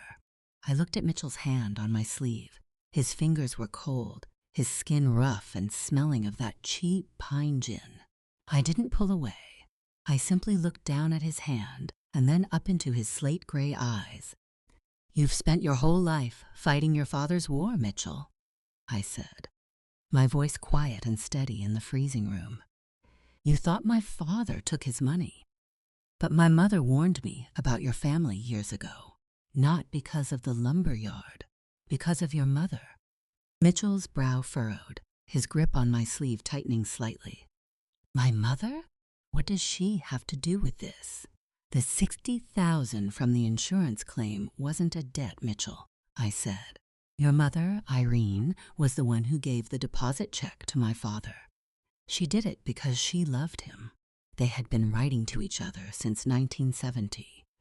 The money wasn't stolen. It was a gift she gave him to save his surveyor's office."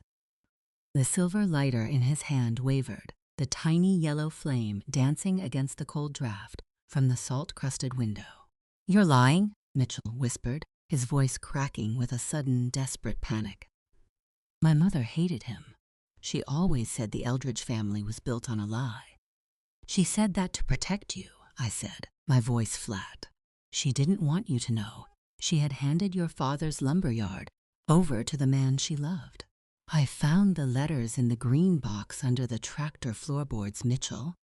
Your mother's handwriting, the blue ink. She was the one who suggested the fire, not my father. She wanted to clear his debts so they could run away together." The hand on my sleeve lost its strength.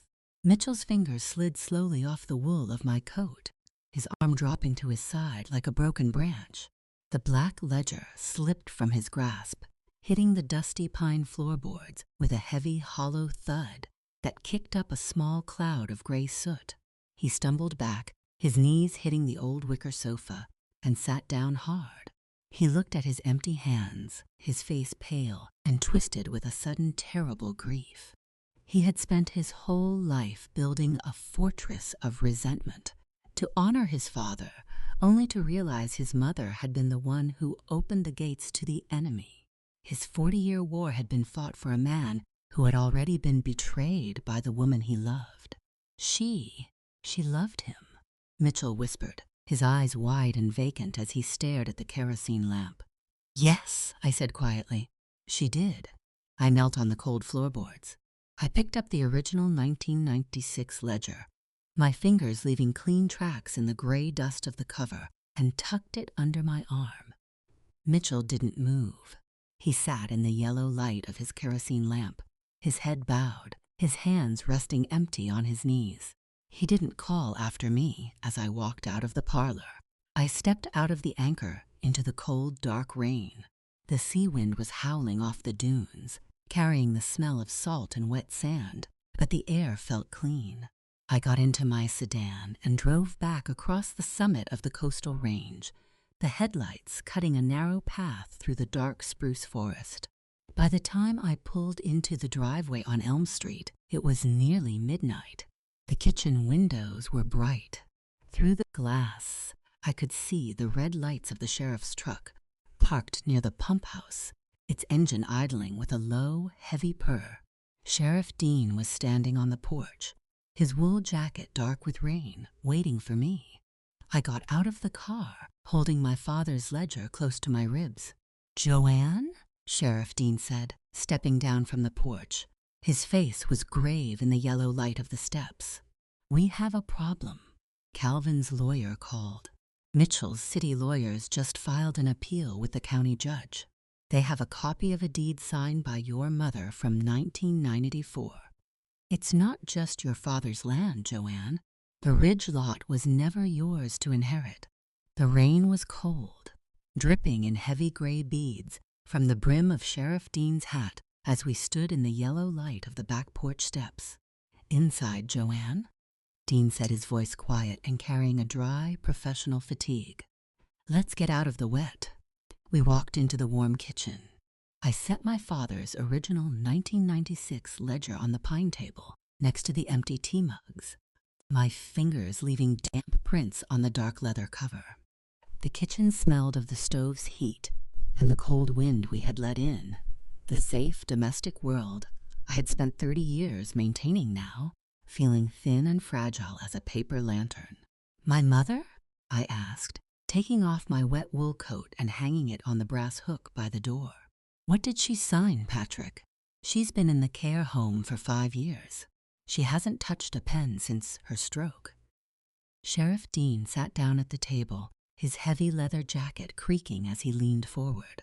He held his campaign hat in his lap, his eyes grave. "Mitchell's city lawyers dug up a private trust deed from May of 1994, Dean said. "It was filed in Clatsop County, not here. Your mother, Lorraine Gentry Eldridge, signed the ridge lot over to Mitchell's father, Roy Miller, as security for a private family loan of $40,000. "Before the lumberyard fire," I whispered, my knees going weak as I sat down in Calvin's chair. "Yes," Dean said, "and the loan was never recorded as paid in the county archives. According to the state land laws, if the loan wasn't cleared, the title to the ridge automatically transferred to Roy Miller's estate upon your father's death, which means when your father wrote his will in late '94, leaving you the ridge in a life estate, he didn't actually own it. He couldn't leave you a property he had already leveraged to Roy Miller." I reached for the telephone on the wall next to the pantry, my hand trembling as I dialed Curtis Elliott's home number. He answered. On the second ring, his old voice tired but sharp. "I've seen the filing, Joanne," Curtis said over the static of the line. "It's a clean document. Your mother's signature is real. She signed it in '94 to keep Roy Miller from filing a bankruptcy claim against your father's surveyor office. She thought she was saving his reputation." "So Mitchell's forgery doesn't matter?" I asked, my fingers tightening on the plastic receiver until my knuckles went white. "The forgery matters for Calvin's criminal charges," Curtis said softly. "Calvin still signed a fraudulent quitclaim deed 2 weeks ago, and he'll still go to state prison for it. But the title to the land, Mitchell's father's estate is the legal owner of the ridge. Mitchell doesn't need Calvin's signature. He already has the legal right to clear the timber." I hung up the phone. I stood in the dark kitchen, the draft from the front door freezing my ankles. I had sent my husband of 30 years to prison, burned my father's ledger, and exposed our family's shame to the county, only to realize that the land had been lost decades ago, signed away by my mother in a quiet room to protect a husband who was already betraying her. Sheriff Dean stood up, his hat in his hand, his eyes carrying that same quiet pity I had seen in everyone since the sheriff's car first pulled into our driveway. "I'm sorry, Joanne," he said. "I'll be at the station if you need me." He left, the heavy door clicking shut behind him. I was alone in the farmhouse. I walked up the stairs, my feet heavy on the runner, and went to the guest room.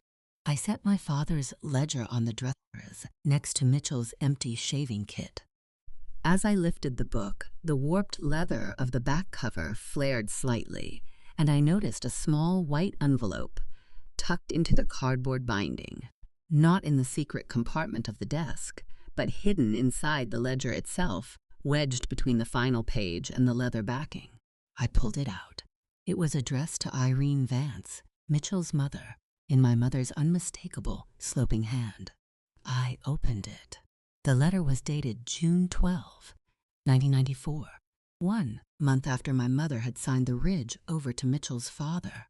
"Irene," the letter read in her neat vertical script, "I signed the deed today. Roy has the ridge now. Thomas doesn't know. He thinks the bank cleared his office debts. But I know about the two of you, Irene. I know why Thomas spends his weekends in Gearhart. I gave Roy the land so he would keep your secrets, but if you don't stay away from my husband, I will tell the bank about the '96 planning. I will let them know what the two of you are building, the ultimate, devastating realization." My mother had not been the quiet, blind victim of my father's debts. She had known everything. She had signed our family's land away to Mitchell's father as a quiet, desperate blackmail to keep Mitchell's mother away from her husband. And she had known about the '96 planning 2 years before the lumberyard fire. I stood in the cold bedroom, my hand shaking as I held my mother's letter, realizing that the women in this family had been the ones holding the chains all along. Wednesday morning was cold and clear, the winter sun turning the frozen puddles in the care home parking lot into sheets of silver glass. The saint. Helen's care home smelled of boiled cabbage, old lavender, and the damp wool of the residents' cardigans drying near the radiators. I walked down the long green linoleum hallway to room 14, my boots silent on the floor. My mother, Lorraine, was sitting in her wheelchair by the window. Her left side was paralyzed by the stroke she had suffered 5 years ago. Her gray head tilted slightly toward the shoulder. She was staring at the gray steeples of the town below, her fingers tracing the edge of her floral wool blanket. "Mom," I said, setting my purse on the bedside table. She turned her head slowly, her pale blue eyes clouded by age but still sharp, still observing. I pulled the June 1994 letter from my pocket and laid it on her lap, right over her floral blanket. Her hand, the left one, her only working hand, stopped moving. She looked at her own sloping, elegant handwriting from 30 years ago. A single, heavy tear slipped down her wrinkled cheek, lost in the deep lines around her mouth. But she didn't cry. She simply nodded once. It was the silent, tragic confirmation of a woman who had spent her life carrying a weight she could never explain to her daughter. "Did you know Mitchell would come for the ridge, Mom?" I asked, sitting on the low wooden stool near her knees. "His lawyers have the '94 trust deed. They say the loan was never recorded as paid in the county archives. They're trying to foreclose on the farm." My mother didn't look at the letter. She slowly raised her left hand, her fingers trembling as she pointed toward the small black leather Bible, sitting, the one she had brought with her from the farmhouse 5 years ago. I picked up the Bible. The leather was worn down to the gray cloth at the corners, the pages soft and yellowed. I opened it, the smell of old paper and dried, pressed flowers rising between us. Tucked behind the Book of Psalms was a single, folded piece of blue paper, dated November 12, 1996. It was a full reconveyance and release of Leon, signed by Roy Miller, Mitchell's father, and notarized by the Co-op Bank's original clerk. The debt had been paid. When the insurance check for the lumberyard fire came in late 1996, Calvin and Mitchell had paid off Roy Miller's loan first to clear the title on the ridge.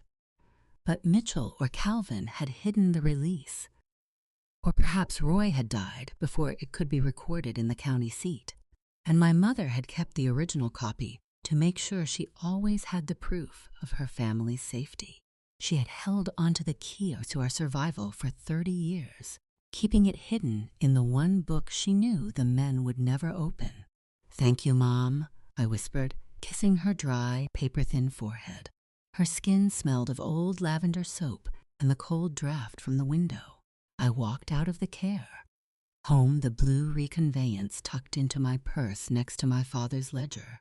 But as I stepped into the gravel parking lot, the wind off the river hit my face with a sharp, freezing force. Cheryl's gray compact car was parked directly next to my sedan. She was sitting in the driver's seat, her hands on the steering wheel, her sharp, pinched face looking at me through the glass.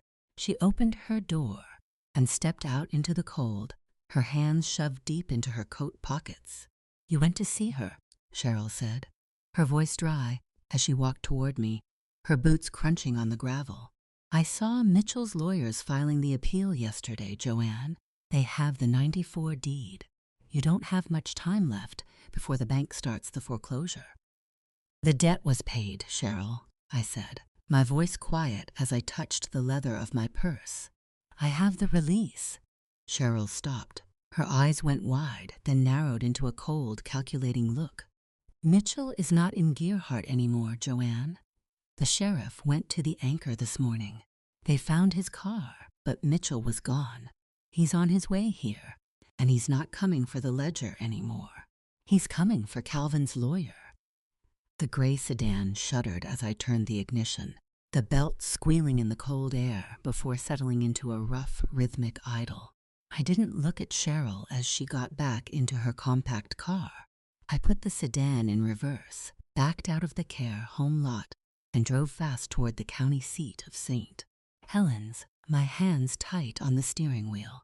The road followed the river, the gray, swollen water of the Santiam rushing past on the right, carrying old logs and river debris down toward the valley.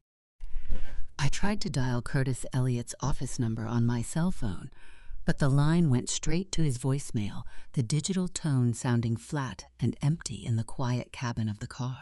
Mitchell was coming for Curtis's, because Curtis was the only one who could file the final proof of the forgery to the county judge. If Mitchell could destroy Curtis's files, the copies of the deed, the injunction, and the 1996 ledger, he could delay the court review long enough for his Seattle developers to file the title transfer anyway. He had nothing left to lose. His city firm was gone. His developers were backing out, and the state police were already looking for his files. I parked the sedan near the Masonic Hall. The red brick building looked dark against the gray winter sky, the arched windows reflecting the cold, watery light of the afternoon. I climbed the creaking wooden stairs to the second floor, my boots heavy on the pine treads. The hallway was empty, smelling of steam radiators, old floor wax, and the damp wool of my own coat. I opened the frosted glass door of Wesley & Associates. The reception desk was empty. Mrs.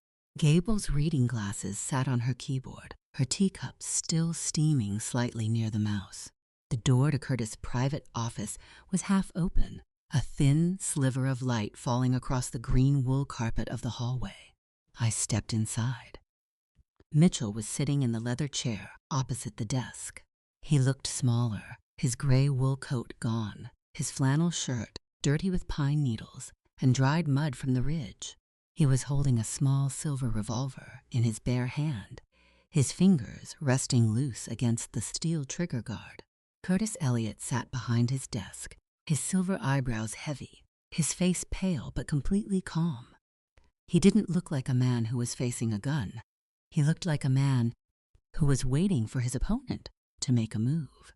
"You shouldn't have come, Joanne," Mitchell said, his voice quiet and dry, his slate-gray eyes not leaving Curtis's face. I walked into the room, my boots making a slow, steady sound against the carpet. I didn't look at the gun. I reached into my purse, pulled out the blue piece of paper my mother had kept in her Bible, and laid it on the dark wood of Curtis's desk, right between the two men. "It's over, Mitchell," I said, my voice carrying the dry, flat calm of a woman who had already seen the ruins of her family. "The 94 loan was paid. Your father signed the release in 96. My mother kept the original." Mitchell's eyes drifted down to the blue paper. He looked at the signature, Roy Miller, and the Co-op Bank's original notary stamp. The silver revolver in his hand wavered, his fingers losing their strength as the paper-thin defense of his father's estate collapsed. The legal battle was dead. The developers would never touch the ridge. He let out a quiet, raspy chuckle that sounded like dry leaves scraping across concrete. "You think you've saved his name, Joanne," Mitchell said, his eyes rising to look at me, wide, wet, and completely vacant. "You think you've saved the great Thomas Eldridge's memory. But Calvin wasn't the one who lit the match in 96. Calvin's going to prison for a fire your father started." "What?" I whispered, my hand tightening on the back of the leather chair.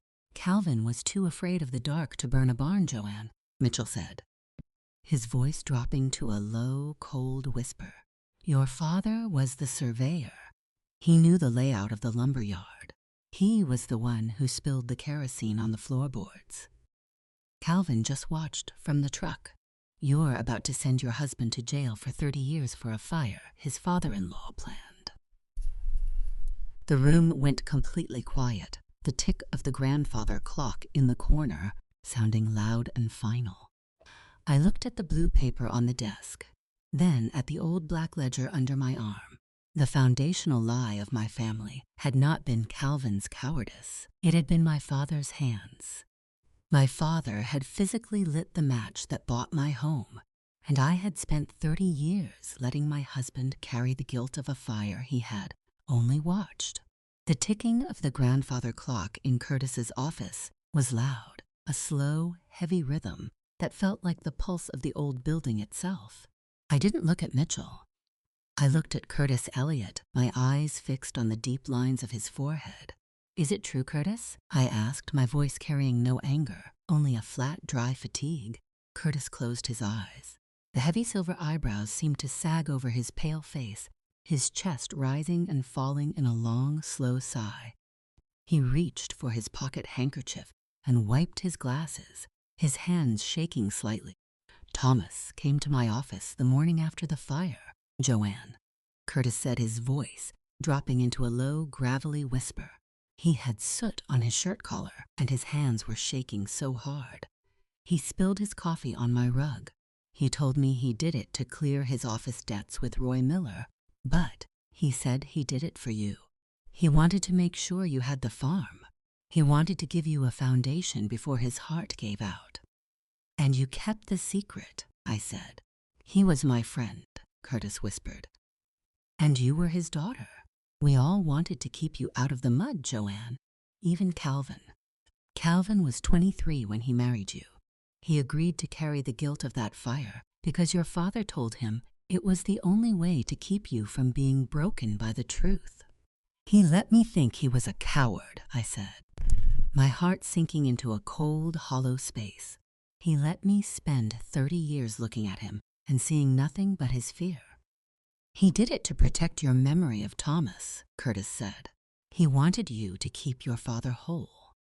Before I could answer, the door behind me clicked open, and Sheriff Dean stepped into the private office, his heavy boots quiet on the carpet. He walked over to Mitchell, his gloved hand reaching down to gently take the silver revolver from Mitchell's loose fingers. Mitchell didn't pull back. He let his arm drop to his side, his slate-gray eyes vacant as he looked at the blue paper on the desk. "Mitchell," Dean said quietly, "let's go. The state police have your city files, and the transport is waiting downstairs." Mitchell stood up slowly, his gray cardigan hanging loose on his thin shoulders. He stopped in front of me, his eyes searching my face one last time. There was no anger left in his face, only a quiet, hollow exhaustion. "You have the ridge, Joanne," he said, his voice flat, "but you have to live with the ashes." He turned and walked out of the office, the heavy frosted glass door swinging shut behind them with a soft, final click. I did not stay in Curtis's office. I took my father's ledger and the blue reconveyance, walked out of the Masonic Hall, and drove back to the concrete box of the county jail in St. Helens.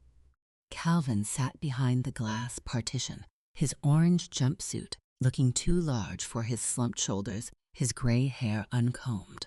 He looked up when I picked up the black receiver. "I know about my father, Calvin," I said, my forehead pressing against the cold glass. "I know he was the one who lit the match in '96.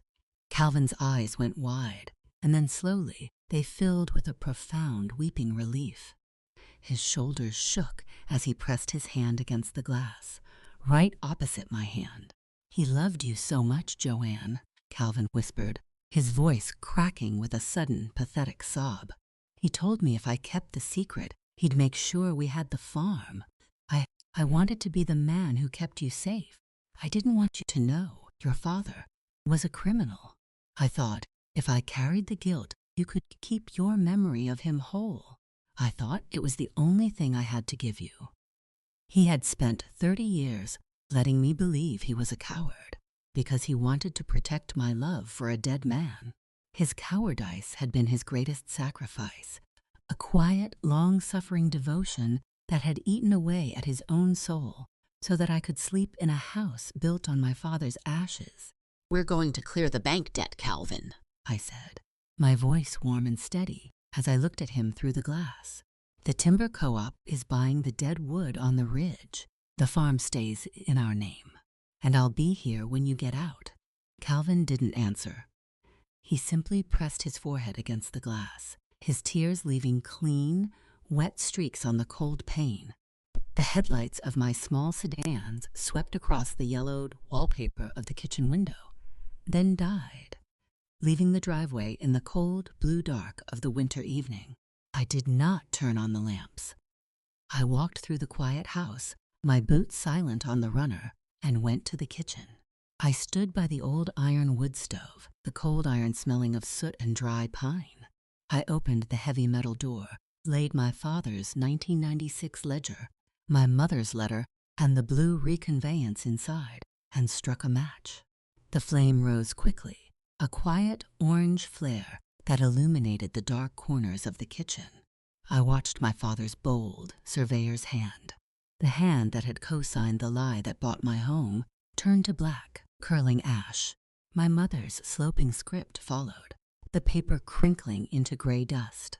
The secrets that had built this house, the chains that had kept us bound to each other for 30 years, were finally gone, returned to the cold air of the ridge. December came with a hard white frost that turned the pastures into sheets of silver glass. Calvin's trial was brief. He pleaded guilty to the forgery of the quitclaim deed, his shoulders hunched under his gray wool suit, his head down as the judge sentenced him to 2 years at the minimum security facility in Salem. He didn't look at the courtroom. He looked at me, offering a small, grateful nod of his head. Before they led him through the side door, he looked lighter than he had in decades, like a man who had finally been allowed to lay his burden down. I managed the farm alone. The local timber co-op cleared the lower 5 acres of the ridge, only the dead wood and the birch, their saws a distant, rhythmic hum in the cold morning air. The bank debt was cleared. The title to the farm was safe in my name, and the old-growth oaks on the high ground remained untouched. Mitchell's trial was delayed, his city firm bankrupted by the state police investigation. His name dragged through the county newspapers until there was nothing left of his carefully curated reputation. He was still waiting for his sentence in St. Helens, his silver sedan sold to pay his legal fees. It is January now. The snow is falling, thick and silent, covering the gravel of the driveway, the roof of the tractor shed, and the dark pine logs by the woodpile. I stand on the back porch, my hands wrapped in my wool cardigan. The wind off the ridge is cold, smelling of the damp spruce forest and the salt air of the coast. The farmhouse is completely quiet behind me, the only sound the steady, dry hissing of the radiator in the den. I look down at my hands. They are dry, lined with gray creases, the skin papery and thin over my knuckles. I spent 30 years of my life believing I was the silent matriarch of this house. I believed I was the invisible, long-suffering foundation, the woman who had sacrificed her youth to keep 2 men from breaking under the weight of their own greed. But they had not been my jailers. They had been my protectors. They had carried the guilt of a fire they had lit to buy me a home, letting me believe they were the ones who were weak so that I could keep my father's memory whole. They had loved me enough to let me think I was the only innocent one. The house is safe now. The title is clean. The bank is paid, and the secrets are finally gone.